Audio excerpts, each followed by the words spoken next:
तर सोलापुरात हर्षवर्धन सपकाळ यांच्या विरोधात सकल हिंदू समाज आक्रमक झालाय। सकल हिंदू समाजाच्या वतीनं सोलापुरात निदर्शनं केली जात आहेत।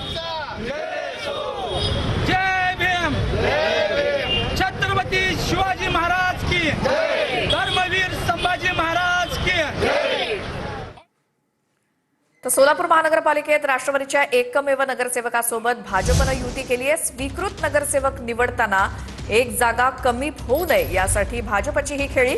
भाजपला 9व्या स्वीकृत नगरसेवकासाठी 3 मतांची गरज होती आणि सोलापुरात भाजप 87 नगरसेवक भाजपचे निवडून आलेले आहेत। 3 नगरसेवकांची गरज असताना एका नगरसेवकासोबत भाजपनं युती केली आहे राष्ट्रवादीच्या।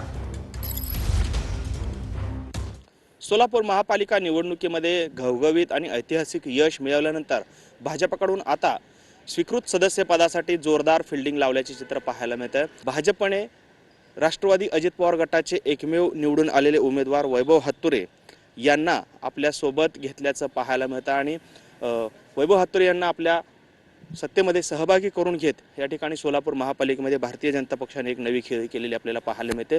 त्यामुळे भाजपचे 10 पैकी 9 स्वीकृत नगरसेवक जे आहेत ते सभागृहामध्ये येतील। या पद्धतीची राजकीय खेळी जी आहे ती आता भाजपकडून करण्यात आली आहे। काँग्रेस MIMला पाठिंबा देत आहे का की तटस्थ राहते हे पाहणं देखील आता महत्त्वाचं ठरणार आहे। कॅमेरामन विनोद हुमनाबादकरसह सागर सुरवसे, TVNN मराठी।